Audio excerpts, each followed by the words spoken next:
Hello ಗೆಳೆಯರಿ, ನಮ್ಮ ಲಾಯ್ಕ್ಸ್ ಪ್ರಸ್ತುತಪಡಿಸುತ್ತಿರುವ ಕನ್ನಡದಲ್ಲಿ ದೈನಂದಿನ ಸುದ್ದಿ ವಿಶ್ಲೇಷಣೆಗೆ ತಮಗೆಲ್ಲರಿಗೂ ಸ್ವಾಗತ. ಇಂದು ನಾವು ನೋಡಲಿದ್ದೇವೆ ಡಿಸೆಂಬರ್ 4, 2025 ದಿ ಹಿಂದೂ ಪತ್ರಿಕೆಯಲ್ಲಿರ್ತಕ್ಕಂಥ ಇಂಪಾರ್ಟೆಂಟ್ ಆರ್ಟಿಕಲ್ಸ್ಗಳನ್ನು. ಇವತ್ತಿನ ಒಂದು ಚರ್ಚೆಗೆ ತೆಗೆದುಕೊಂಡಿರುವಂತಹ ಆರ್ಟಿಕಲ್ ಅಂತಂದರೆ ಸಂಚಾರ ಸಾಥಿ ಆ್ಯಪ್ಗೆ ಸಂಬಂಧಿಸಿದಂತೆ ಸರ್ಕಾರ ಇವಾಗ ಮಾಡಿರುವಂತಹ ಮ್ಯಾಂಡೇಟರಿ ಪ್ರೊವಿಷನ್ಸನ್ನು ವಿತ್ಡ್ರಾ ಮಾಡ್ಕೊಂಡಿದೆ ಅಂತ ಹೇಳ್ಬೋದು. ಹಾಗೂ ಆ್ಯಸಿಡ್ ಅಟ್ಯಾಕ್ ಸರ್ವೈವರ್ಗೆ ಸಂಬಂಧಪಟ್ಟಂಥ ಒಂದು ಕಂಪೆನ್ಸೇಷನ್ ರಿಲೇಟೆಡ್ ಇರುವಂಥ ಆಸ್ಪೆಕ್ಟ್ ಇದೆ. ಸೊ ಅದರಲ್ಲಿ ಏನು ಲೂಪ್ ಹೋಲ್ಸ್ ಇದೆ ಅಂತ ಸುಪ್ರೀಂ ಕೋರ್ಟ್ ಹೇಳ್ತಾ ಇದೆ. ಇನ್ನು ರುಪಿ ಡಿಪ್ರಿಸಿಯೇಷನ್ ಅಂತ ಬಂದಾಗ ಟ್ರೇಡ್ ಡೀಲ್ ರಿಲೇಟೆಡ್ ಇರುವಂತೆ ರುಪಿ ಡಿಪ್ರಿಸಿಯೇಷನ್ ಯಾವ ರೀತಿಯಾದಂಥ ಇನ್ಫ್ಲೂಯೆನ್ಸನ್ನು ಮಾಡಿದೆ ಅಂತ ಗಮನ ಹರಿಸುವಂಥದ್ದು ಎಕನಾಮಿ ಸೆಕ್ಷನಲ್ಲಿ ಗಮನ ಹರಿಸಬೇಕಾಗುತ್ತೆ. ಎಕನಾಮಿಕ್ ಅಫೆಂಡರ್ಸ್ಗೆ ಸಂಬಂಧಪಟ್ಟಂಥ ಒಂದು ಆ್ಯಕ್ಟ್ ಅಥವಾ ಇವಾಗ ಪ್ರಸ್ತುತವಾಗಿ ಏನು ಡೇಟಾ ಇದೆ ಅಂತ ಒಂದು ಗ್ರಾಫ್ ಆಧಾರದ ಮೇಲೆ ಅರ್ಥ ಮಾಡ್ಕೋಬೇಕಾಗುತ್ತೆ. ಇನ್ನು ಪರ್ಟಿಕ್ಯುಲರ್ಲಿ ಲೆಪ್ರೋಸಿ ರಿಲೇಟೆಡ್ ಇರುವಂತೆ ಸುಪ್ರೀಂ ಕೋರ್ಟ್ ಒಂದು ಡೈರೆಕ್ಷನನ್ನು ನೀಡ್ತಾ ಇದೆ. ಕೆಲವೊಂದಿಷ್ಟು ಡಿಸ್ಕ್ರಿಮಿನೇಟರಿ ಪ್ರೊವಿಷನ್ಸನ್ನು ನಾವು ರಿಮೂವ್ ಮಾಡಬೇಕು ಅಂತ. ಈ ಎಲ್ಲ ಆರ್ಟಿಕಲ್ಸ್ಗಳು ನಮಗೆ ಪ್ರಿಲಿಮ್ಸ್ ಹಾಗೂ ಮೇನ್ಸ್ ಪರ್ಸ್ಪೆಕ್ಟಿವಲ್ಲಿ ತುಂಬ ಇಂಪಾರ್ಟೆಂಟ್ ಇರೋದ್ರಿಂದ ಇವತ್ತಿನ ಒಂದು ಅನಾಲಿಸಿಸ್ನಲ್ಲಿ ಡೀಟೇಲ್ ಆಗಿ ನೋಡಲಿದ್ದೇವೆ. ಇವತ್ತಿನ ಮೊದಲನೇ ಆರ್ಟಿಕಲನ್ನು ನೋಡುವಂಥದ್ದಾದರೆ government withdraws order to install Sanchar Saathi app ಅಂತ. ನಿನ್ನೆ ತಾನೇ ನಾವು ಈ ಒಂದು ಇಶ್ಯೂಗೆ ಸಂಬಂಧಪಟ್ಟಂತೆ ಡಿಸ್ಕಷನನ್ನು ಮಾಡಿದ್ವಿ. ಈ ವಾರದಲ್ಲಿ ಈ ಒಂದು ಸಂಚಾರ ಸಾಥಿ ಆ್ಯಪ್ಗೆ ಸಂಬಂಧಪಟ್ಟಂತೆ ಸಾಕಷ್ಟು ಚರ್ಚೆಯನ್ನು ನಾವು ಗಮನ ಹರಿಸ್ಬೋದು. ಈ ಒಂದು issue particularly GS paper 2 government policies and intervention important ಸ್ಕೀಮ್ಗೆ ಸಂಬಂಧಪಟ್ಟಂತೆ ನಾವು ಗಮನ ಹರಿಸ್ಬೋದಾಗಿದೆ. ಇಲ್ಲಿ ನೋಡಿ, ನಿನ್ನೆ ನಾವು ನೋಡಿರೋ ಪ್ರಕಾರ ಒಂದು ಮ್ಯಾಂಡೇಟರಿ ಪ್ರೊವಿಷನ್ಸನ್ನು ತಂದಿರೋದಾಗಿ ನಾವು ಗಮನ ಹರಿಸಿದ್ವಿ. ಕಂಪಲ್ಸರಿ ಮಾರ್ಚ್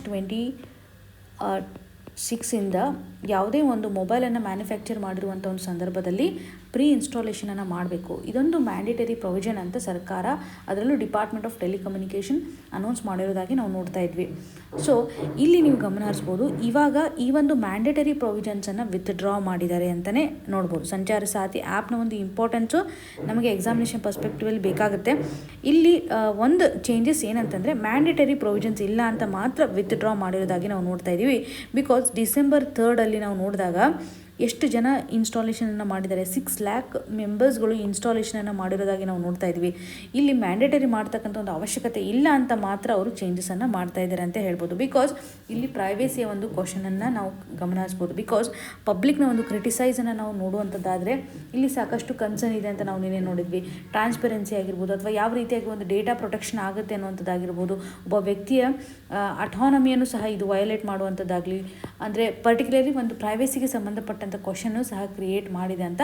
ಇವಾಗ ವಾಲಂಟರಿ ಡೌನ್ಲೋಡ್ ಮಾಡಿದ್ದಾರೆ ಅಂತ ಅಂದಾದ್ಮೇಲೆ ಯಾಕೆ ಮ್ಯಾಂಡೇಟರಿ ಪ್ರೊವಿಷನ್ ಮಾಡೋದು ಅವಶ್ಯಕತೆ ಅನ್ನುವಂಥ ನಿಟ್ಟಿನಲ್ಲಿ ಸಹ ಬದಲಾವಣೆಯನ್ನು ಮಾಡಿದ್ದಾರೆ ಅಂತ ಹೇಳ್ಬೋದು. ಮ್ಯಾಂಡೇಟರಿ ಪ್ರೊವಿಷನ್ಸ್ ಮಾತ್ರ ಇಲ್ಲಿ ತೆಗೆದಿದ್ದಾರೆ. ನಿಮಗೆ ಕ್ಲಿಯರಾಗಿ ಗೊತ್ತಿರಬೇಕು, ಸಂಚಾರ ಸಾಥಿ ಆ್ಯಪ್ ನಡಿನಲ್ಲಿ ಪರ್ಟಿಕ್ಯುಲರ್ಲಿ ಏನು ಮಾಡ್ತಾರೆ ಅಂತಂದರೆ IMEI ನಂಬರ್ ಏನಿರುತ್ತಲ್ಲ, ಸೊ ಈ ಒಂದು IMEI ನಂಬರನ್ನು ಸಿಂಕ್ ಮಾಡೋದಾಗಿ international mobile equipment identity number ಅಂತಲೇ ಹೇಳ್ಬೋದು. 15 ಡಿಜಿಟನ್ನು ಒಳಗೊಂಡತಕ್ಕಂಥ ಈ ಒಂದು ನಂಬರ್ನ ಮುಖಾಂತರ ನಾವು ಮೊಬೈಲ್ ಕಳೆದು ಹೋಗಿರುತ್ತಲ್ಲ ಅದನ್ನು ಪತ್ತೆ ಹಚ್ಚಲಿಕ್ಕೆ ಸಾಕಷ್ಟು ಸಹಕಾರಿ ಆಗುತ್ತೆ ಅಂತಲೇ ಗಮನ ಹರಿಸ್ಬೋದು. ಸೊ ಎಕ್ಸಾಮಿನೇಷನ್ ಪರ್ಸ್ಪೆಕ್ಟಿವಲ್ಲಿ ಬಹುಮುಖ್ಯವಾಗಿ ಈ ಒಂದು issue important. Prelims perspectively generally ಈ ಒಂದು ಆ್ಯಪ್ನ ಇಂಪಾರ್ಟೆನ್ಸನ್ನು ಕೇಳ್ತಾರೆ. ಹಾಗೂ ಮೇನ್ಸ್ ಅಂತ ಬಂದಾಗ ಡಿಜಿಟಲ್ ಗವರ್ನೆನ್ಸ್ ಆಸ್ಪೆಕ್ಟು ಮತ್ತು ಈ ಒಂದು ಪ್ರೈವೇಸಿಗೆ ಸಂಬಂಧಪಟ್ಟಂಥ ಇಶ್ಯೂವನ್ನು ಅಡ್ರೆಸ್ ಮಾಡೋದರಲ್ಲಿ ಇದು ಹೆಲ್ಪ್ ಆಗುತ್ತೆ. ಸೊ ಪ್ರೀ ಇನ್ಸ್ಟಾಲೇಷನ್ ಮಾಡಿರುವಾಗ, ಅದರಲ್ಲೂ ಇವಾಗ ನೋಡಿ ಇನ್ಫಾರ್ಮ್ಡ್ ಕನ್ಸೆಂಟ್ ಅಂತ ಇಲ್ಲಲ್ಲ, ಇಲ್ಲಿ ಯಾವುದೇ ರೀತಿಯಾಗಿ ಇನ್ಸ್ಟಾಲೇಷನ್ ಮಾಡಿರ್ತಾರಲ್ಲ ಅವಾಗ ನಮಗೆ ಕೇಳ್ದೇ ಇನ್ಸ್ಟಾಲೇಷನನ್ನು ಮಾಡಿದ್ದಾರೆ. ಸೊ ಹಾಗಾಗಿ ಇಲ್ಲಿ ಪ್ರೈವೇಸಿ ಒಂದು ವಯೋಲೇಷನ್ ಆಗುತ್ತೆ ಅಂತಲೇ ಗಮನ ಹರಿಸ್ಬೋದು. ಸೊ ಇವಾಗ ಸರ್ಕಾರ ಈ ಒಂದು ಮ್ಯಾಂಡೇಟರಿ ಪ್ರೊವಿಷನ್ಸನ್ನು ವಿತ್ಡ್ರಾ ಮಾಡಿದೆ ಅನ್ನುವಂಥ ಒಂದು ಅಪ್ಡೇಷನನ್ನು ನಾವಿಲ್ಲಿ ತೆಗೆದುಕೊಳ್ಬೋದು. ಇನ್ನು ಮುಂದಿನ ಆರ್ಟಿಕಲ್ ನಡೆಯಲ್ಲಿ supreme court flags issues in payouts free care for acid attack survivors. ಈ ಒಂದು ಇಶ್ಯೂವನ್ನು ಜನರಲಿ ನಾವು GS ಪೇಪರ್ 2 ಅಂತ ಬಂದಾಗ ವಲ್ನರಬಲ್ ಸೆಕ್ಷನ್ ಅಂತ ನಾವೇನು ಗಮನ ಹರಿಸ್ತೀವಿ, ಸೊ ಅಲ್ಲಿ ವಿಕ್ಟಿಮ್ ಕಂಪೆನ್ಸೇಷನ್ ರಿಲೇಟೆಡ್ ಇರುವಂಥ ಫ್ರೇಮ್ವರ್ಕ್ನ ಆಧಾರದ ಮೇಲೆ ಇಶ್ಯೂವನ್ನು ಗಮನ ಹರಿಸ್ಬೋದು. ಇವಾಗ ಹಾಸ್ಪಿಟಲ್ಗಳು ಯಾವ ರೀತಿಯಾಗಿ ಅಕೌಂಟಬಿಲಿಟಿಯನ್ನು ಎನ್ಶೋರ್ ಮಾಡುತ್ತೆ, ಲೀಗಲ್ ಸರ್ವಿಸಸ್ಗೆ ಸಂಬಂಧಪಟ್ಟಂಥ ಇಶ್ಯೂಸ್ಗಳು ಏನಿರುತ್ತೆ ಅದರ ಆಧಾರದ ಮೇಲೆ, ಪರ್ಟಿಕ್ಯುಲರ್ಲಿ ವೆಲ್ಫೇರ್ ಸ್ಕೀಮ್ಸ್ನ ಆಧಾರದ ಮೇಲೆ ಮತ್ತು ಜುಡಿಷರಿನೂ ಕೊಟ್ಟಿರ್ತಕ್ಕಂಥ ಒಂದು ಜಡ್ಜ್ಮೆಂಟ್ಗಳು ಯಾವ ರೀತಿಯಾಗಿ ಇಂಪ್ಲಿಮೆಂಟ್ ಆಗಿರುತ್ತೆ, ಈ ರೀತಿಯಂಥ ಇಶ್ಯೂಸಲ್ಲಿ ನಾವು ನೋಡ್ಬೋದು. ನೀವು ಇಲ್ಲಿ ಇಶ್ಯೂ ಅರ್ಥ ಮಾಡ್ಕೊಳ್ಳಿ.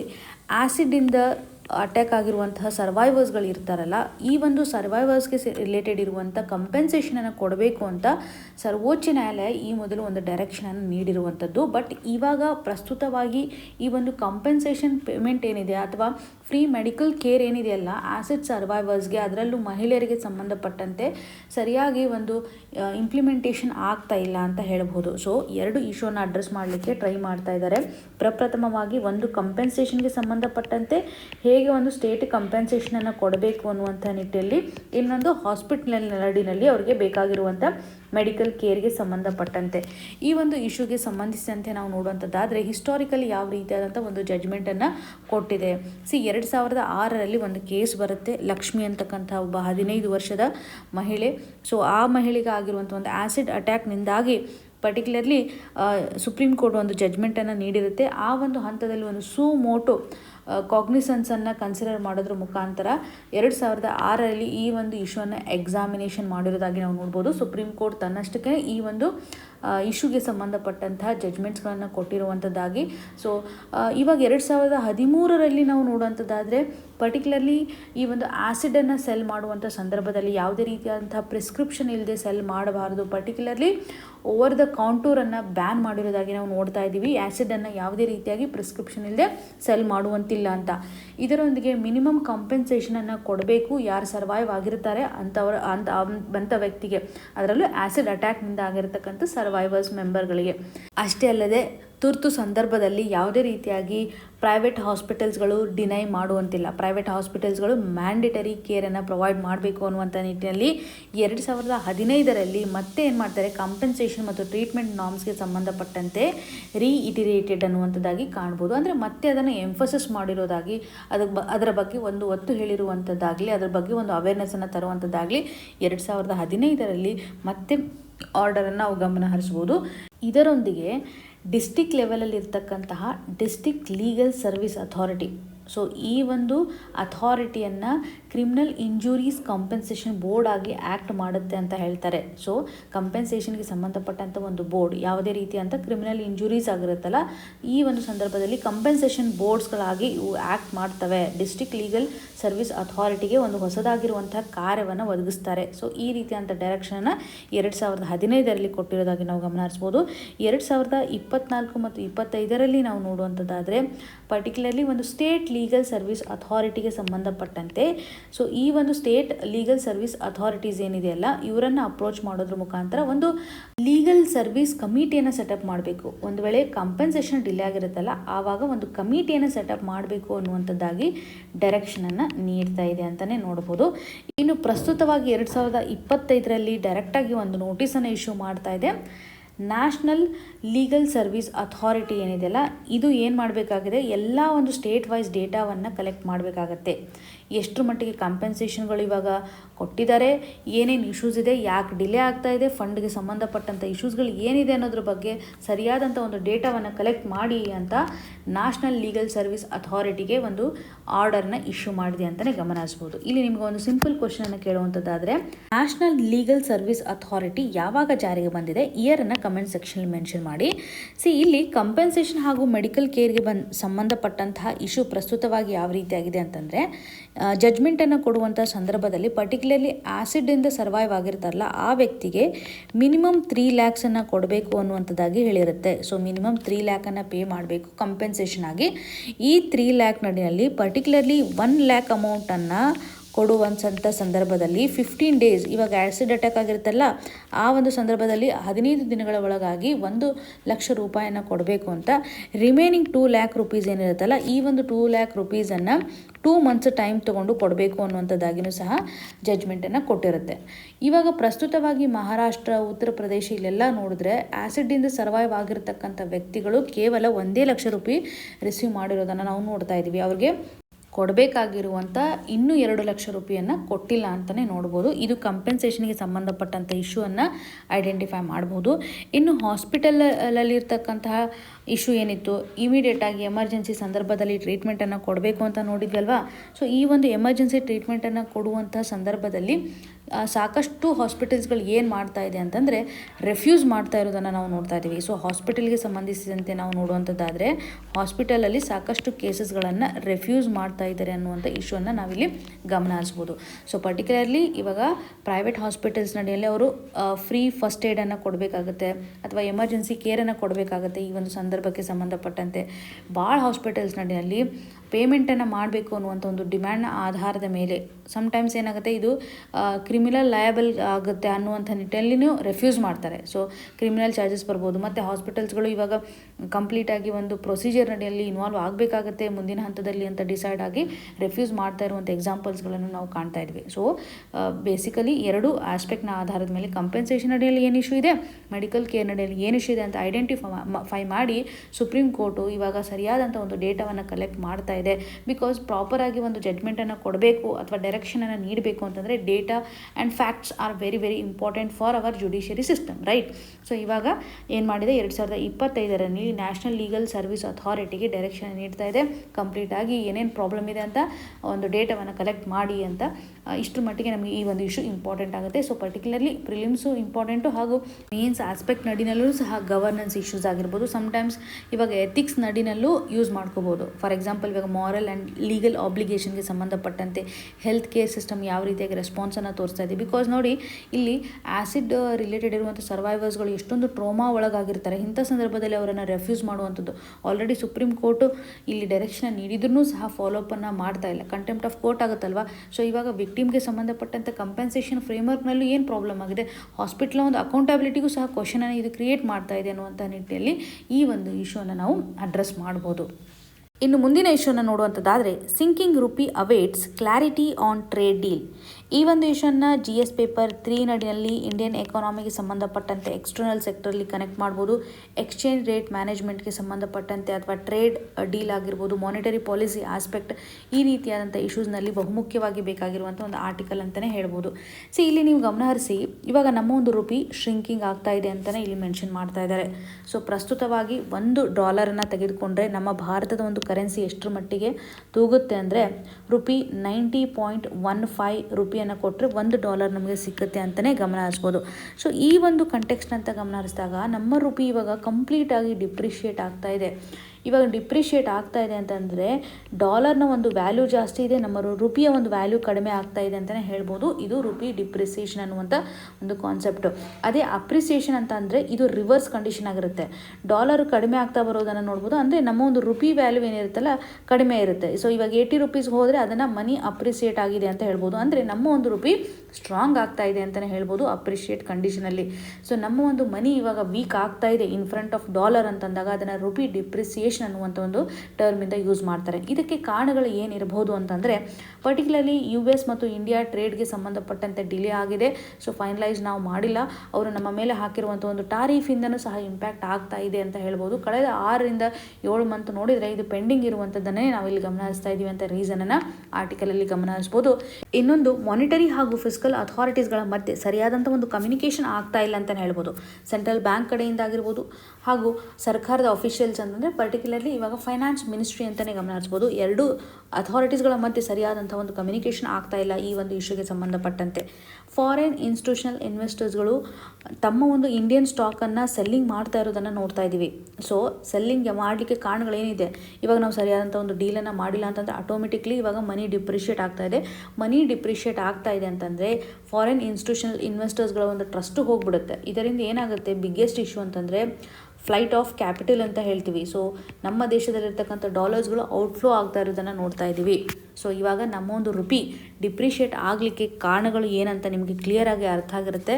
ಒಂದು ಟ್ರೇಡ್ ಡೀಲ್ಗೆ ಸಂಬಂಧಪಟ್ಟಂತೆ ನಾವು ಡಿಸ್ಕಸ್ ಮಾಡಿದ್ವಿ. ಟ್ರೇಡ್ ಡೀಲ್ನಲ್ಲಿರ್ತಕ್ಕಂಥ ಒಂದು ಅನ್ಸರ್ಟನಿಟಿಯಿಂದಾಗಿ ಸೊ ನಮ್ಮ ಒಂದು ರುಪಿ ವೀಕನ್ ಆಗ್ತಾ ಇದೆ ಅಂತಲೇ ಹೇಳ್ಬೋದು. ಫಾರಿನ್ ಇನ್ಸ್ಟಿಟ್ಯೂಷನಲ್ ಇನ್ವೆಸ್ಟರ್ಸ್ಗಳು ಏನು ಮಾಡ್ತಾ ಇದ್ದಾರೆ, ಔಟ್ಫ್ಲೋ ಆಗ್ತಾ ಇದೆ, ಮನಿ ಔಟ್ಫ್ಲೋ ಆಗ್ತಾ ಇದೆ, ಕ್ಯಾಪಿಟಲ್ ಔಟ್ಫ್ಲೋ ಆಗ್ತಾ ಇದೆ ಅಂತ ಹೇಳ್ಬೋದು. ಸೊ ಇವರು ಇನ್ವೆಸ್ಟರ್ಸ್ಗಳು ಏನು ಮಾಡ್ತಾರೆ, ಭಾರತದಲ್ಲಿ ಇನ್ವೆಸ್ಟ್ ಮಾಡಿರೋದನ್ನು ಬಿಟ್ಟು ಬೇರೆ ಬೇರೆ ಕಂಟ್ರೀಸ್ಗಳಲ್ಲಿ ಹೋಗಿ ಇನ್ವೆಸ್ಟ್ ಮಾಡಲಿಕ್ಕೆ ಮುಂದಾಗ್ತಾರೆ.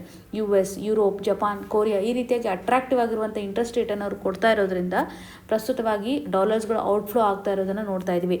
ಸೊ ಡಾಲರ್ಸ್ ಎಲ್ಲ ನಮ್ಮ ದೇಶದಲ್ಲಿ ಹೊರಗಡೆ ಹೋಗ್ತಾ ಇದೆ ಅಂತಂದರೆ ರುಪಿ ಸಪ್ಲೈ ಏನಾಗ್ತಾ ಇದೆ ಅಂತ ಅರ್ಥ, ಜಾಸ್ತಿ ಆಗ್ತಾ ಇದೆ ಅಂತ ಅರ್ಥ. ರುಪಿ ಇವತ್ತು ಡಿಪ್ರಿಷಿಯೇಟ್ ಕಾರಣ ಆಗಲಿಕ್ಕೆ ರುಪಿ ಸಪ್ಲೈ ಇನ್ಕ್ರೀಸ್ ಇರೋದ್ರಿಂದನೇ ನಾವು ಆಟೋಮೆಟಿಕ್ಲಿ ಇದರ ಒಂದು ಡಾಲರ್ ಕಂಪ್ಯಾರಿಸನ್ ಮಾಡಿದಾಗ ಡಾಲರ್ನ ಒಂದು ಡಿಮ್ಯಾಂಡ್ ಜಾಸ್ತಿ ಇದೆ ಅಂತ ಅರ್ಥ. ಈ ಒಂದು ಕಂಟೆಕ್ಸ್ಟನ್ನು ನೀವು ಗಮನಿಸಿದಾಗ ಡಾಲರ್ನ ಡಿಮ್ಯಾಂಡ್ ಜಾಸ್ತಿ ಇದೆ, ಇಲ್ಲಿ ರುಪಿಯ ಡಿಮ್ಯಾಂಡು ಕಡಿಮೆ ಇದೆ ಅಂತಲೇ ನಾವು ನೋಡ್ತಾ ಇದ್ದೀವಿ. ಸೊ ಈ ಒಂದು ಹಂತದಲ್ಲಿ ರುಪಿ ಸಪ್ಲೈ ಜಾಸ್ತಿ ಇದೆ ಅಂದಾಗ ಡಿಪ್ರಿಷಿಯೇಟ್ ಆಗೋದು ಆಟೋಮೆಟಿಕ್ಕಾಗಿ ನಾವು ಎಂಡ್ ರಿಸಲ್ಟ್ ಆಗಿ ಗಮನಿಸ್ಬೋದು. RBI ಒಂದು ಇಂಟರ್ವೆನ್ಷನ್ ಮಾಡಬೇಕಾಗುತ್ತೆ. ಸೊ RBI ಗವರ್ನರ್ ಆಗಿರತಕ್ಕಂತಹ ಸಂಜಯ್ ಮಲ್ಹೋತ್ರಾ ಅವರು ಸಹ ಈ ಒಂದು ಇಶ್ಯೂಗೆ ಸಂಬಂಧಪಟ್ಟಂತೆ ನಾವು ರೀಸೆಂಟಾಗಿ ಒಂದು ಆರ್ಟಿಕಲನ್ನು ನೋಡಿದ್ವಿ. ಸೊ ಅಲ್ಲಿ RBI ಒಂದು ಸ್ಟೇಟ್ಮೆಂಟನ್ನು ಕೊಟ್ಟಿತ್ತು, ಯಾವುದೇ ರೀತಿಯಾಗಿ ಈ ಒಂದು ರುಪಿ ರಿಲೇಟೆಡ್ ಇರುವಂತೆ ಏನು ಮ್ಯಾನೇಜ್ ಮಾಡಲಿಕ್ಕೆ ಹೋಗೋದಿಲ್ಲ ಅಂತ. ವೈ? ಬಿಕಾಸ್ ಆಲ್ರೆಡಿ ನಮ್ಮ ಒಂದು ಇನ್ಫ್ಲೇಷನ್ ರೇಟ್ ಇದೆ ಏನಿದೆಯಲ್ಲ, CPI ಇನ್ಫ್ಲೇಷನ್ ರೇಟ್ಗೆ ಸಂಬಂಧಪಟ್ಟಂತೆ ಎಲ್ಲ ಚೆಕ್ಕಲ್ಲಿದೆ. ಸೊ ಪ್ರಸ್ತುತವಾಗಿ ಡಿಪ್ರಿಸಿಯೇಷನ್ ಮ್ಯಾನೇಜ್ ಆಗುತ್ತೆ ಅನ್ನುವಂಥದ್ದಾಗಿ ನಾವು ಗಮನ ಹರಿಸ್ತಾ ಇದ್ವಿ. ಬಿಕಾಸ್ ಇಲ್ಲಿ ನೋಡಿ, ಡಿಪ್ರಿಷಿಯೇಟ್ ಮನಿ ಆಗ್ತಾ ಇದೆ ಅಂತಂದರೆ ಆಟೋಮೆಟಿಕ್ಲಿ ನಾವು ಮಾಡ್ಕೊಳ್ತಾ ಇರುವಂಥ ಒಂದು ಇಂಪೋರ್ಟ್ ಏನಿರುತ್ತಲ್ಲ ಕಾಸ್ಟ್ಲಿ ಆಗಿಬಿಡುತ್ತೆ. ಸೊ ಈ ಮೊದಲು ನಾವು ಏನು ಮಾಡ್ತಾಯಿದ್ವಿ, 80 ರೂಪಾಯಿ ಕೊಟ್ಬಿಟ್ಟು $1 ತೊಗೋತಾ ಇದ್ವಿ. ಸೊ ಇವಾಗ 90 ರೂಪೀಸ್ ಕೊಟ್ಬಿಟ್ಟು $1 ನಾವು ಪರ್ಚೇಸ್ ಮಾಡಬೇಕಾಗಿರ್ತಕ್ಕಂಥ ಸ್ಥಿತಿಗತಿಗಳಿರುತ್ತೆ. ಹಾಗಾಗಿ ನಾವು ಬೇರೆ ದೇಶದಿಂದ ಆಮದು ಮಾಡ್ಕೊಳ್ಳುವಂಥ ಸಂದರ್ಭದಲ್ಲಿ, ಇಂಪೋರ್ಟ್ ಮಾಡ್ಕೊಳ್ತಕ್ಕಂಥ ಸಂದರ್ಭದಲ್ಲಿ ಹೆಚ್ಚು ರುಪೀಸನ್ನು ಇನ್ವೆಸ್ಟ್ ಮಾಡಬೇಕಾಗುತ್ತೆ. ಸೊ ಇದರಿಂದ ಇಂಪೋರ್ಟ್ ತುಂಬ ಕಾಸ್ಟ್ಲಿ ಆಗಿಬಿಡುತ್ತೆ ನಮಗೆ. ಆದರೆ ಇಲ್ಲಿ ಏನಂತಂದರೆ ಪಾಸಿಟಿವ್ ಎಫೆಕ್ಟ್ ಅಂತ ನೋಡುವಂಥದ್ದಾದರೆ ಎಕ್ಸ್ಪೋರ್ಟರ್ಸ್ಗಳಿಗೆ ಸ್ವಲ್ಪ ಬೆನಿಫಿಟನ್ನು ಇದು ತಂದು ಕೊಡುತ್ತೆ. ಸೊ ಇವಾಗ ನೋಡಿ, ನೀವು ಯಾವುದಾದ್ರೂ ಒಂದು ರಾಷ್ಟ್ರಕ್ಕೆ ವಿಸಿಟ್ ಮಾಡ್ತೀರಾ ಅಂತಂದರೆ, ವಿಸಿಟ್ ಮಾಡುವಾಗ ನಿಮಗೆ ಅದು ಕಾಸ್ಟ್ಲಿ ಆಗುತ್ತೆ. ನೀವು ಬೇರೆ ಒಂದು ರಾಷ್ಟ್ರಕ್ಕೆ ವಿಸಿಟ್ ಮಾಡಬೇಕು ಅಂತಂದರೆ, ಆ್ಯಸ್ ಅ ಟೂರಿಸ್ಟಾಗಿ ನೀವು ಬೇರೆ ಕಡೆ ಹೋಗ್ಬೇಕಂತಂದರೆ ನಿಮ್ಗೆ ಡೆಫಿನೆಟ್ಲಿ ಡಾಲರ್ಸ್ಗಳು ಬೇಕಲ್ವಾ. ಸೊ ಬಟ್ ಮೊದಲು ನೀವು ಕಡಿಮೆ ರೂಪಿ ಕೊಟ್ಟು ಡಾಲರ್ಸನ್ನು ಪರ್ಚೇಸ್ ಮಾಡ್ತಾಯಿದ್ರಿ. ಬಟ್ ಇವಾಗ ಏನಾಗ್ಬಿಡುತ್ತೆ ಅಂದರೆ, ಹೆಚ್ಚು ರುಪೀಸನ್ನು ಕೊಡೋದ್ರ ಮುಖಾಂತರ ಡಾಲರ್ಸ್ ಪರ್ಚೇಸ್ ಮಾಡಬೇಕು. ನೀವು ಟೂರಿಸ್ಟ್ ಆಗಿ ಹೋದರೂ ಸಹ ನಿಮಗೆ ಇಲ್ಲಿ ಲಾಸ್ ಆಗುತ್ತೆ ಅಂತಲೇ ಹೇಳ್ಬೋದು. ಬಟ್ ನಮ್ಮ ದೇಶಕ್ಕೆ ವಿಸಿಟ್ ಮಾಡೋರಿಗೆ ಇದು ತುಂಬ ಬೆನಿಫಿಟನ್ನು ಕ್ರಿಯೇಟ್ ಮಾಡುತ್ತೆ, ಹಾಗೂ ಎಕ್ಸ್ಪೋರ್ಟರ್ಗೂ ಸಹ ಸಪೋರ್ಟನ್ನು ಮಾಡುತ್ತೆ. ಇಂಪೋರ್ಟ್ ನಮಗೆ ಇಲ್ಲಿ ಕಾಸ್ಟ್ಲಿ ಆಗುತ್ತೆ. ಇದು ಕಾನ್ಸಿಕ್ವೆನ್ಸಸ್ ಯಾವ ರೀತಿಯಾಗಿ ರುಪಿ ಡಿಪ್ರಿಸಿಯೇಷನ್ ಆಗೋದ್ರಿಂದ ನಮ್ಮ ಒಂದು ಎಕನಾಮಿಗೆ ಇಂಪ್ಯಾಕ್ಟನ್ನು ಕ್ರಿಯೇಟ್ ಮಾಡುತ್ತೆ ಅಂತ ಹೇಳ್ಬೋದು. ಸೊ ಪ್ರಿಲಿಮ್ಸ್ ಎಕ್ಸಾಮಿನೇಷನಲ್ಲಿ ನಮ್ಮ ಒಂದು ಆರ್ಥಿಕತೆಗೆ ಈ ರುಪಿ ಡಿಪ್ರಿಸಿಯೇಷನ್ ಆಗೋದ್ರಿಂದ ಎಲ್ಲಿ ಬೆನಿಫಿಟ್ ಆಗುತ್ತೆ, ಎಲ್ಲಿ ನೆಗೆಟಿವಿಟಿಯನ್ನು ತರುತ್ತೆ ಅನ್ನೋದು ಕ್ಲಿಯರಾಗಿ ಗೊತ್ತಿರಬೇಕು. ಇವಾಗ ಪಾಸಿಟಿವಿಟಿ ಅಂತ ಬಂದಾಗ ನಾವು ಆಲ್ರೆಡಿ ನೋಡಿರೋ ರೀತಿಯಲ್ಲಿ ಎಕ್ಸ್ಪೋರ್ಟರ್ಸ್ಗೆ ಇದು ಬೆನಿಫಿಟನ್ನು ತರುತ್ತೆ. ಸೊ ನಮ್ಮ ಒಂದು ಗೂಡ್ಸ್ಗಳು ಫಾರಿನರ್ಸ್ಗೆ ಚೀಪಾಗಿ ಕಾಣ್ತವೆ. ಬಿಕಾಸ್ ಅವರು $1 90 ರೂಪೀಸನ್ನು ತೆಗೆದುಕೊಳ್ತಾ ಇದ್ದಾರೆ ಅಂತಲೇ ಹೇಳ್ಬೋದು. ಸೊ ಈ ಒಂದು ಹಂತದಲ್ಲಿ ಗ್ಲೋಬಲ್ ಲೆವೆಲಲ್ಲಿ ಒಂದು ಕಾಂಪಿಟೇಟಿವ್ನೆಸ್ಸನ್ನು ಸಹ ಇದು ಬಿಲ್ಡ್ ಮಾಡುತ್ತೆ. ಭಾರತದ ಒಂದು ಗೂಡ್ಸ್ಗಳು ಚೀಪಾಗಿ ಕಾಣ್ತವಂತಲೇ ನಾವು ನೋಡ್ಬೋದು. ಬಟ್ ನೆಗೆಟಿವಿಟಿ ಎಲ್ಲಿ ಬರುತ್ತೆ ಅಂದರೆ, ನಾವು ಇಂಪೋರ್ಟ್ ಮಾಡ್ಕೊಳ್ತಕ್ಕಂಥ ಸಂದರ್ಭದಲ್ಲಿ ಇವಾಗ ಕ್ರೂಡ್ ಆಯಿಲನ್ನೇ ಇಂಪೋರ್ಟ್ ಮಾಡ್ಕೊಳ್ತಾ ಇದ್ದೀವಿ, ಎಲೆಕ್ಟ್ರಾನಿಕ್ ಗೂಡ್ಸ್ಗಳನ್ನೇ ಇಂಪೋರ್ಟ್ ಮಾಡ್ಕೊಳ್ತಾ ಇದ್ದೀವಿ, ಯಾವುದಾದ್ರೂ ಕಚ್ಚಾ ವಸ್ತುಗಳನ್ನೇ ಇಂಪೋರ್ಟ್ ಮಾಡ್ಕೊಳ್ತಾ ಇದ್ದೀವಿ ಅಂತಂದರೆ ಇದು ಕಾಸ್ಟ್ಲಿ ಆಗುತ್ತೆ ಅಂತಲೇ ಹೇಳ್ಬೋದು. ಸೊ ಇನ್ವೆಸ್ಟರ್ಸ್ಗಳಿಗೂ ಸಹ ಇದೊಂದು ಅನ್ಸರ್ಟನಿಟಿಯನ್ನು ಡೆಫಿನೆಟ್ಲಿ ಕ್ರಿಯೇಟ್ ಮಾಡ್ತಾ ಇದೆ. ಡಿಪ್ರಿಷಿಯೇಟ್ ಆಗ್ತಾ ಇದೆ ಅಂದರೆ ನಮ್ಮ ಒಂದು ಮನಿ ಸ್ಟೇಬಲ್ ಇಲ್ಲ ಅಂತ. ಇವಾಗ ಔಟ್ಫ್ಲೋ ಏನಾಗ್ತಾ ಇದೆಯಲ್ಲ, ಅದೇ ರೀತಿಯಾಗಿ ಯಾರು ಇನ್ವೆಸ್ಟ್ಮೆಂಟ್ ಮಾಡಲಿಕ್ಕೂ ಸಹ ಮುಂದಾಗದೇ ಇರುವಂಥ ಸ್ಥಿತಿಗತಿಗಳನ್ನು ಕಾಣ್ಬೋದು. ಇಲ್ಲಿ ನಿಮಗೆ ಸಿಂಪಲ್ ಆಗಿರುವಂಥ ಒಂದು ಕ್ವಶನನ್ನು ಕೇಳುವಂಥದ್ದಾದರೆ, ರುಪಿ ಅಪ್ರಿಸಿಯೇಷನ್ ಆದರೆ ನಮ್ಮ ಒಂದು ಎಕನಾಮಿಗೆ ಯಾವ ರೀತಿಯಾಗಿ ಪಾಸಿಟಿವಿಟಿಯನ್ನು ತರುತ್ತೆ, ಯಾವ ರೀತಿಯಾದಂಥ ನೆಗೆಟಿವಿಟಿಯನ್ನು ತರುತ್ತೆ ಅನ್ನೋದನ್ನು ಕಮೆಂಟ್ ಸೆಕ್ಷನಲ್ಲಿ ಮೆನ್ಷನ್ ಮಾಡಿ. ಇನ್ನು ಮುಂದಿನದಾಗಿ, ಎಕನಾಮಿಕ್ ಅಫೆಂಡರ್ಸ್ ಹೂ ಫ್ಲೀಡ್ ಇಂಡಿಯಾ ಓ 39,000 crores. ಈ ಒಂದು ಇಶ್ಯೂ ನಮಗೆ GS ಪೇಪರ್ 3 ಎಕನಾಮಿ ಸೆಕ್ಷನ್ ಅಂತ ಬಂದಾಗ ಫಿನಾನ್ಷಿಯಲ್ ಸೆಕ್ಟರ್ಗೆ ಸಂಬಂಧಪಟ್ಟಂತೆ ಎಕನಾಮಿಕ್ ಅಫೆಂಡರ್ಸ್, ಪರ್ಟಿಕ್ಯುಲರ್ಲಿ ಇದಕ್ಕೆ ಫಿಜಿಟಿವ್ ಎಕನಾಮಿಕ್ ಅಫೆಂಡರ್ಸ್ ಅಂತ ಏನು ಕರೀತಾರೆ, ಈ ಒಂದು ಫಿಜಿಟಿವ್ ಎಕನಾಮಿಕ್ ಅಫೆಂಡರ್ಸ್ ಮೇಲೆ ಪ್ರಿಲಿಮ್ಸಲ್ಲಿ ಇದು ಆಲ್ರೆಡಿ ಕ್ವಶನ್ ಬಂದಿದೆ. ಸೊ ಈ ಒಂದು ನಿಟ್ಟಿನಲ್ಲಿ ಇಶ್ಯೂ ನಮಗೆ ಇಂಪಾರ್ಟೆಂಟ್ ಆಗುತ್ತೆ. ಇಲ್ಲಿ ಸ್ವಲ್ಪ ಗ್ರಾಫನ್ನು ಮೆನ್ಷನ್ ಮಾಡಿದ್ದಾರೆ, ಯಾವ ರೀತಿಯಾಗಿ ರಿಕವರಿ ಸ್ಟೇಜ್ ಇದೆ, ಭಾರತದಲ್ಲಿ ಯಾವ್ಯಾವ ಬ್ಯಾಂಕ್ ಯಾವ ರೀತಿಯಾದಂಥ ಒಂದು ಕಂಡೀಷನಲ್ಲಿದೆ ಅನ್ನೋದ್ರ ಬಗ್ಗೆ. ಸೊ ಮೊದಲ ಹಂತದಲ್ಲಿ ನಾವು ಈ ಒಂದು ಫಿಜಿಟಿವ್ ಎಕನಾಮಿಕ್ ಅಫೆಂಡರ್ಸ್ ಅಂದರೆ ಏನು, ಇದಕ್ಕೆ ಸಂಬಂಧಪಟ್ಟಂಥ ಲಾ ಏನಿದೆ ಅಂತ ಅರ್ಥ ಮಾಡ್ಕೊಳ್ಳೋಣ. ಬೇಸಿಕ್ ಇನ್ಫಾರ್ಮೇಷನ್ ಅಂತ ನೋಡಿದಾಗ, ಒಬ್ಬ ವ್ಯಕ್ತಿ ಇವಾಗ ಸಾಕಷ್ಟು ಸಾಲವನ್ನು ಮಾಡಿರ್ತಾನೆ. ಸಾಕಷ್ಟು ಸಾಲ ಅಂತಂದರೆ ಪರ್ಟಿಕ್ಯುಲರ್ಲಿ ಈ ಒಂದು ಲಾ ಆಧಾರದ ಮೇಲೆ ನೋಡೋದಾದರೆ 100 ಕೋಟಿ ಅಥವಾ 100 ಕೋಟಿಗಿಂತ ಹೆಚ್ಚು ಸಾಲವನ್ನು ಮಾಡಿ ತೀರ್ಸೋಕ್ಕಾಗದೇ ಇರತಕ್ಕಂಥ ವ್ಯಕ್ತಿ, ಇವರನ್ನು ಎಕನಾಮಿಕ್ ಅಫೆಂಡರ್ ಅಂತಲೇ ಕರೀತಾರೆ. As per the act 2018, important, fugitive economic offender ಆ್ಯಕ್ಟಲ್ಲಿ ಹೇಳೋ ಪ್ರಕಾರ ಇವರ ಮೇಲೆ ಇರುವಂಥ ಒಂದು ಕ್ರಿಮಿನಲ್ ಚಾರ್ಜಸ್ ಏನಿರ್ತಲ್ಲ ಅದನ್ನು ಅವಾಯ್ಡ್ ಮಾಡೋದಕ್ಕೋಸ್ಕರ ಭಾರತವನ್ನು ಬಿಟ್ಟು ಬೇರೆ ಕಂಟ್ರಿಯಲ್ಲಿ ಹೋಗಿರ್ತಾರೆ. ಭಾರತಕ್ಕೆ ವಾಪಸ್ ಬರಲಿಕ್ಕೆ ಆಗದೆ ರೆಫ್ಯೂಸ್ ಮಾಡ್ತಾ ಇರೋದನ್ನು ನಾವು ನೋಡ್ತಾ ಇದ್ದೀವಿ. ಈ ಒಂದು ಸಿಚುವೇಷನಲ್ಲಿ ಯಾರು ಇರ್ತಾರೋ ಅವರನ್ನು ಫಿಜಿಟಿವ್ ಎಕನಾಮಿಕ್ ಅಫೆಂಡರ್ ಅಂತಲೇ ಕೊಡ್ತಾರೆ. ನಿಮಗೆಲ್ಲ ಗೊತ್ತಿರುತ್ತೆ, ವಿಜಯ್ ಮಲ್ಯ ಅವರಿಗೆ ಸಂಬಂಧಪಟ್ಟಂತೆ ಅವರು ಯಾವ ರೀತಿಯಾಗಿ ಸಾಲವನ್ನು ಮಾಡಿದ್ರು. ಅದರಲ್ಲೂ ಇವಾಗ ಅವರನ್ನು ಹೊರತುಪಡಿಸಿ ನೀರವ್ ಮೋದಿ ಅವರು ತುಂಬ ನ್ಯೂಸಲ್ಲಿ ಇರ್ತಾರೆ ಅಂತಲೇ ಹೇಳ್ಬೋದು. ಸಂದೇಸಾರ ಫ್ಯಾಮಿಲಿ ಅಂತ ಇದೆ. ಸೊ ಇವರೆಲ್ಲರೂ ಸಹ ಎಕನಾಮಿಕ್ ಅಫೆಂಡರ್ಸ್ಗಳ ಒಂದು ಟೈಟಲನ್ನು ಪಡೆದುಕೊಂಡಿದ್ದಾರೆ ಅಂತ ಹೇಳ್ಬೋದು. ಈ ಒಂದು ಗ್ರಾಫನ್ನು ನೀವು ಅಬ್ಸರ್ವ್ ಮಾಡಿ, ಪರ್ಟಿಕ್ಯುಲರ್ಲಿ ಸ್ಟೇಟ್ ವೈಸ್ ಇಲ್ಲಿ ಮೆನ್ಷನ್ ಮಾಡಿದ್ದಾರೆ. ಸ್ಟೇಟ್ ವೈಸ್ ಯಾವ ರೀತಿಯಾದಂಥ ಒಂದು ರಿಕವರಿ ಆಗಿದೆ, ಬ್ಲೂ ಲೈನ್ ಏನಿದೆಯಲ್ಲ ಅಷ್ಟು ಮಟ್ಟಿಗೆ ಒಂದು ಸಾಲ ಇದೆ, ಎಷ್ಟು ಮಟ್ಟಿಗೆ ರಿಕವರಿ ಮಾಡಿದ್ದಾರೆ ಅಂತ ಹೇಳ್ಬೋದು. ಪರ್ಟಿಕ್ಯುಲರ್ಲಿ ಇದು ಎಕನಾಮಿಕ್ ಅಫೆಂಡರ್ಸ್ಗೆ ಸಂಬಂಧಪಟ್ಟಂತೆ ನಾವು ನೋಡ್ತಾ ಇದ್ದೀವಿ. SBIದ ಒಂದು ರಿಕವರಿ ಚೆನ್ನಾಗಾಗಿದೆ, ಬಿಕಾಸ್ ಅರ್ಲಿ ಅವರು ಐಡೆಂಟಿಫೈ ಮಾಡಿರೋದನ್ನು ನೋಡ್ತಾ ಇದ್ದೀವಿ. ಹಾಗಾಗಿ ಅವರು ಇಮಿಡಿಯೇಟಾಗಿ ಈ ಒಂದು ಇಶ್ಯೂಗೆ ಸಂಬಂಧಪಟ್ಟಂತೆ ಆ್ಯಕ್ಷನ್ಸನ್ನು ತೆಗೆದುಕೊಂಡಿದ್ದಾರೆ ಅಂತ. ರಿಕವರಿ ಕಂಡೀಷನ್ನ ನೋಡಿದ್ರೆ ಈಗ ವಿಜಯ್ ಮಲ್ಯ ಅವರು ಹೆಚ್ಚು SBIಗೆ ಕನೆಕ್ಟ್ ಇರೋದನ್ನು ನಾವು ನೋಡ್ತಾ ಇದ್ದೀವಿ. ಇಲ್ಲಿ 52% ಇಷ್ಟು ರಿಕವರಿ ಸ್ಟೇಜ್ ಯಾರ್ದಿದೆ ಅದರಲ್ಲೂ ವಿಜಯ್ ಮಲ್ಯ ಅವರಿಂದ ಇರೋದಂತ ನೋಡ್ತಾ ಇದ್ದೀವಿ. ಸಂದೇಸಾರ ಫ್ಯಾಮಿಲಿ ಅಂತ ಬಂದಾಗ 17.1 ಇದೆ, 7% ನೀರವ್ ಮೋದಿ. ಈ ರೀತಿಯಾಗಿ ಅವ್ರು ಮಾಡಿರುವಂಥ ಒಂದು ಸಾಲದಲ್ಲಿ ರಿಕವರಿ ಎಷ್ಟು ಮಟ್ಟಿಗಿದೆ ಅಂತ. ನೀವು ಇಲ್ಲಿ ಅರ್ಥ ಮಾಡ್ಕೊಳ್ಳಿ, ಇಲ್ಲಿ ಒಂದು ಅಫೆಂಡನ್ನು ಮಾಡಿದ್ದಾರೆ ಅಥವಾ ಎಕನಾಮಿಕಲಿ ಆಗ್ತಾ ಇರುವಂಥ ಈ ಒಂದು ಹಾರ್ಮನ್ನು ಬ್ಯಾಂಕ್ ಸೆಕ್ಟರಲ್ಲಿ ಕ್ರಿಯೇಟ್ ಮಾಡಿದ್ದಾರೆ ಅಂತಲೇ ಹೇಳ್ಬೋದು. ಇಷ್ಟೆಲ್ಲ ತೊಂದರೆ ಕೊಟ್ಟಿರ್ತಕ್ಕಂತಹ ಈ ವ್ಯಕ್ತಿಗಳ ಮೇಲೆ ಏನು ಚಾರ್ಜಸನ್ನು ತೊಗೋತಾರೆ, ಇಮಿಡಿಯೇಟಾಗಿ EDಗಳೇನಿರ್ತಾರಲ್ಲ, ಎನ್ಫೋರ್ಸ್ಮೆಂಟ್ ಡೈರೆಕ್ಟರೇಟ್ಗಳು ಏನು ಮಾಡ್ತಾರೆ ಅಂತಂದರೆ ಈ ಒಂದು ಆ್ಯಕ್ಟಲ್ಲಿರುವಂತಹ ಪ್ರೊವಿಷನ್ಸ್ಗಳನ್ನು ಇಂಪ್ಲಿಮೆಂಟ್ ಮಾಡ್ತಾರೆ ಅಂತಲೇ ಹೇಳ್ಬೋದು.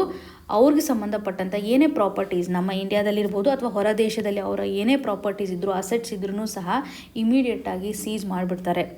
ಸೊ ಅಂದರೆ ಮುಟ್ಟುಗೋಲು ಹಾಕ್ತಾರೆ ಅಂತಲೇ ಹೇಳ್ಬೋದು.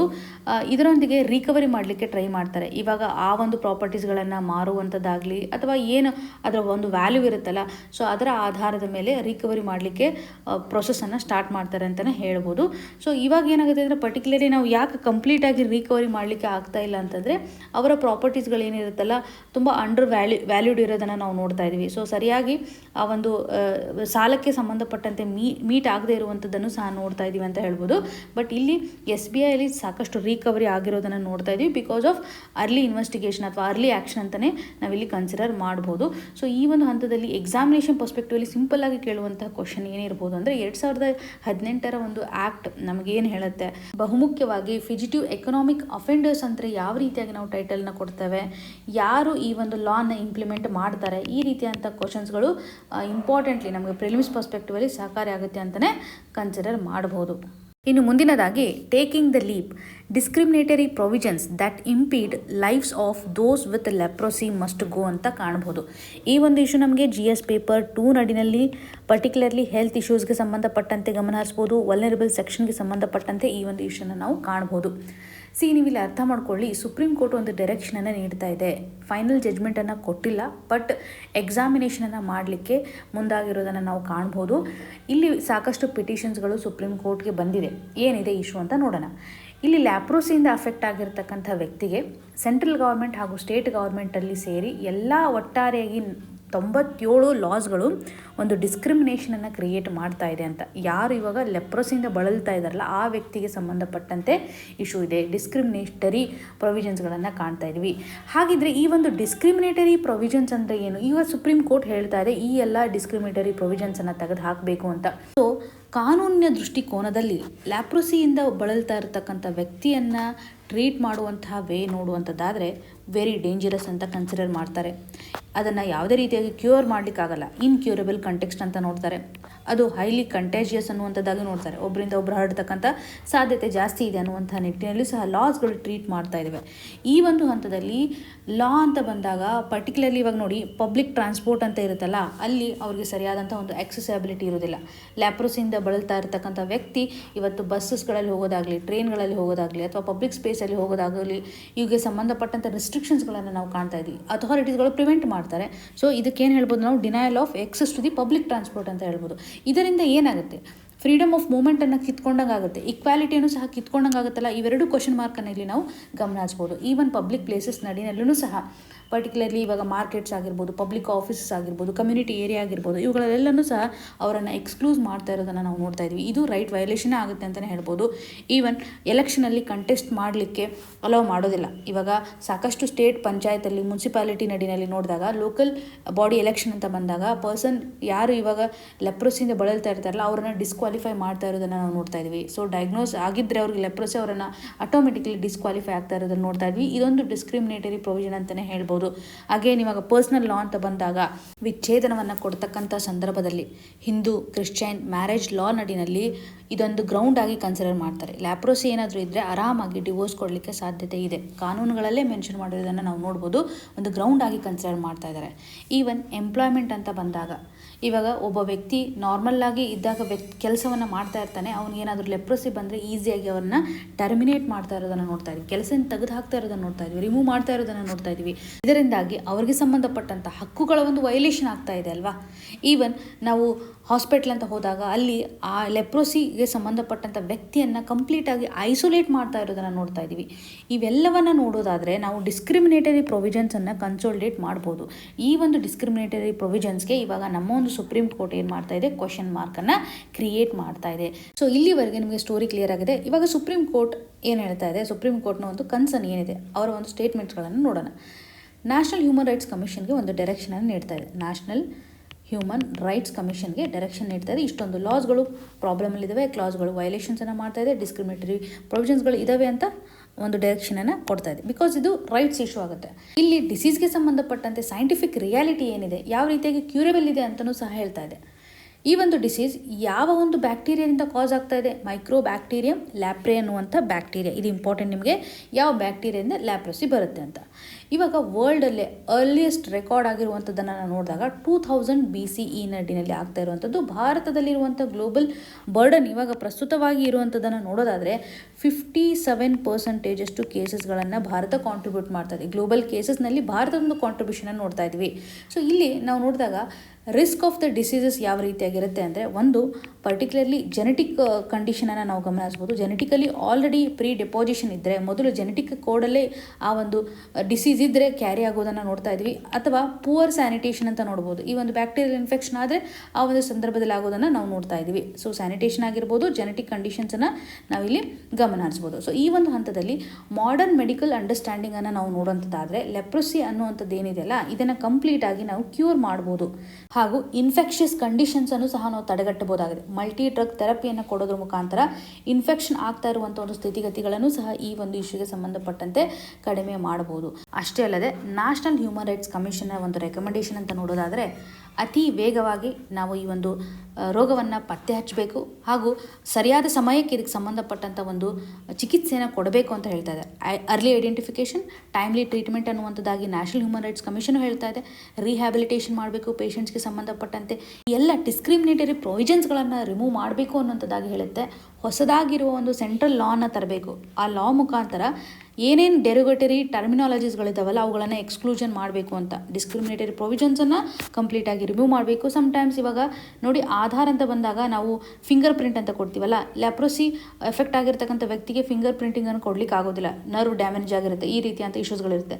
ಈ ಒಂದು ಸಂದರ್ಭದಲ್ಲಿ ಐರಿಷ್ ಸ್ಕ್ಯಾನನ್ನು ಮಾಡೋದ್ರ ಮುಖಾಂತರ, ಓಕೆ, ಕಣ್ಣಿನಲ್ಲಿರ್ತಕ್ಕಂಥ ಒಂದು ಐರಿಷ್ ಸ್ಕ್ಯಾನ್ ಮಾಡೋದ್ರ ಮುಖಾಂತರ ಆಧಾರ್ ಎನ್ರೋಲ್ಮೆಂಟನ್ನು ಮಾಡ್ಬೋದಲ್ವಾ ಅಂತ ಸುಪ್ರೀಂ ಕೋರ್ಟ್ನ ಒಂದು ಸ್ಟ್ಯಾಂಡ್ ಇವಾಗ ಸಿಂಪಲ್ ಆಗಿದೆ. ಇವ್ರು ಹೇಳ್ತಾ ಇರೋ ಪ್ರಕಾರ ಆಲ್ವೇಸ್ ಸುಪ್ರೀಂ ಕೋರ್ಟ್ ನಮ್ಮ ರೈಟ್ಸ್ಗೆ ಸಂಬಂಧಪಟ್ಟಂತೆ ಫೈಟ್ ಮಾಡ್ತಾ ಇರೋದನ್ನು ನೋಡ್ತಾ ಇದ್ದೀವಿ. ಆರ್ಟಿಕಲ್ 14ಗೆ ಸಂಬಂಧಿಸಿದ ಒಂದು ವೈಲೇಷನ್ ಆಗುತ್ತೆ. ಈಕ್ವಾಲಿಟಿಯನ್ನು ಇದು ಎನ್ಶೋರ್ ಮಾಡಲಿಕ್ಕೆ ಆಗೋದಿಲ್ಲ. ಆರ್ಟಿಕಲ್ 21 ಇದು ಡಿಗ್ನಿಟಿಗೆ ಸಂಬಂಧಪಟ್ಟಂಥ ಒಂದು ಕ್ವಶನ್ ಮಾರ್ಕನ್ನು ಕ್ರಿಯೇಟ್ ಮಾಡ್ತಾ ಇದೆ. ಸೊ ಇವಾಗ ಸರ್ಕಾರ ಈ ಒಂದು ಡಿಸ್ಕ್ರಿಮಿನೇಟರಿ ಪ್ರೊವಿಷನ್ಸ್ಗಳಲ್ಲಿ ಬದಲಾವಣೆಯನ್ನು ಮಾಡಬೇಕಾಗುತ್ತೆ. ಇದರಿಂದ ಹಕ್ಕುಗಳನ್ನು ಒದಗಿಸಿದಂಗಾಗುತ್ತೆ ಅಂತಲೇ ನೋಡ್ಬೋದು. ಈ ಒಂದು ಇಶ್ಯೂಗೆ ಸಂಬಂಧಪಟ್ಟಂತೆ ಆಥರ್ ಅವರು ಸಹ ಆರ್ಗ್ಯುಮೆಂಟ್ ಮಾಡ್ತಾ ಇರೋದು, ಈ ಮೊದಲು ಇರುವಂಥ ಪ್ರೊವಿಷನ್ಸ್ಗಳು ಏನಿದೆಯಲ್ಲ 2025ರಲ್ಲಿ ತುಂಬ ಅನ್ಸೈಂಟಿಫಿಕ್ ಅಂತಲೇ ಹೇಳ್ಬೋದು. ಅನ್ಸೈಂಟಿಫಿಕ್ ಕಂಡೀಷನ್ಸನ್ನು ಕ್ರಿಯೇಟ್ ಮಾಡ್ತಾ ಇದೆ ಹಾಗೂ ಅನ್ಎಥಿಕಲ್ ಅನ್ನುವಂಥದ್ದಾಗಿಯೂ ಸಹ ಇವರು ಹೇಳ್ತಾ ಇದ್ದಾರೆ.